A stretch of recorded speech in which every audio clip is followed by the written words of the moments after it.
All right, hello, I'm Mike Verhoeven. I'm a Minnesota BHA board member and a member of our AFI chapter. I am going to show you how to clean a northern pike. It's the last day of Minnesota's pike, walleye, bass, etc. season, and so we've got a sink full of fish that we caught yesterday. It was 19 degrees below zero when we were fishing yesterday morning, and so we had a bunch of frozen fish. So overnight we threw them in the sink so that they could thaw. And so now what I'll show you is how to side one of the fillets of this northern pike, and then how to cut the Y bones directly out of the fillet. So this is about a 19.5 or 20-inch pike, and usually a lot of folks will feel like this is too small of a pike to clean. But if you know how to do the Y bones, you'll see you actually end up with a pretty sizable chunk of meat out of a pike this size. So just like anything else, the first thing I'm going to do is cut down into the fillet just behind the gill plate. I think it makes it a little easier on a pike if you roll it onto its back and put a slit straight up the belly to this pelvic fin, cut around the pelvic fin like so, and then all the way back to the anus. There you go.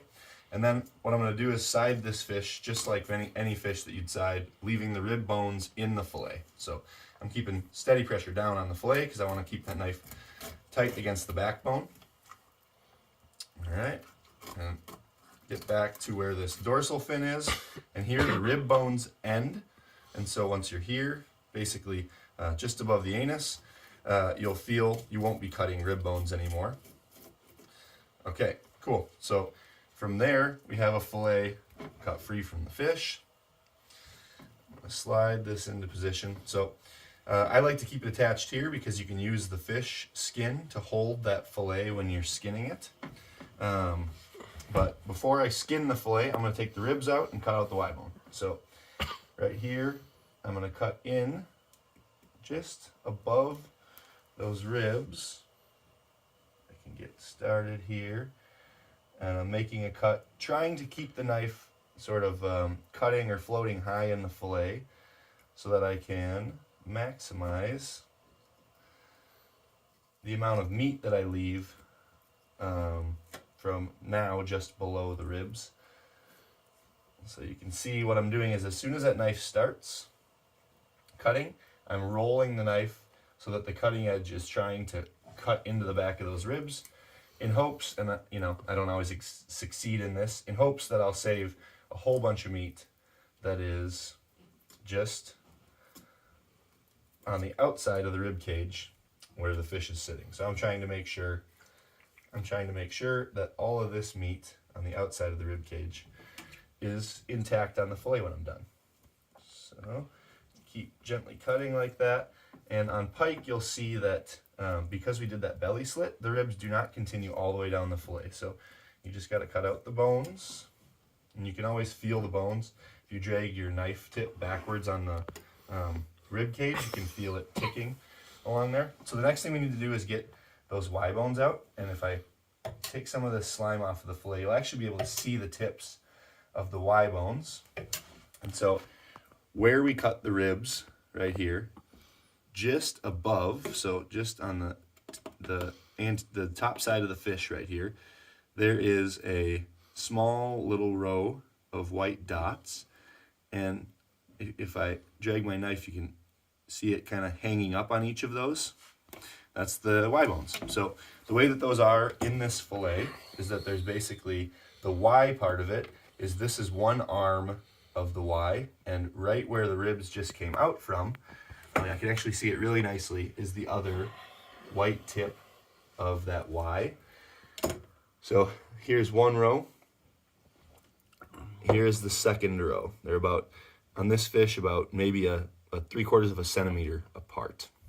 And from there, that stem of the Y, so there's the top of the Y, and the stem extends down this way towards the back of the fish. And so what we're going to do is we're going to try to save what we call the back strap, this piece of meat along the top of the Y bone, and then we'll cut the Y bone out, and you'll have a main fillet with a back strap hanging off of it. So what we do is find that spot that I was talking about where you can see those white dots, and then I'm going to just start cutting gently down along the back of the fish, just above or just just above that Y bone, and it can help if you drag your knife each way and see that sometimes. And I'm only doing this until I get down here to the tail section of the fish, because the Y bone, just like the rib cage, is only on the portion of the fish from the gill plate to the anus. So where this anus was is where that Y bone ends. So when I'm doing this, just like the rib bones, you can actually hear that knife clicking along the Y bones. So now, as I said, the Y bone is like this, and maybe you could say that's the long leg right there. I've cut down like this. Now we want to change the knife angle and finish it out this way. So I like to spin the knife this way, and I'll gently start cutting along, and now you can start actually seeing those bones. You can see as I drag the knife blade along, those are the Y bones right there.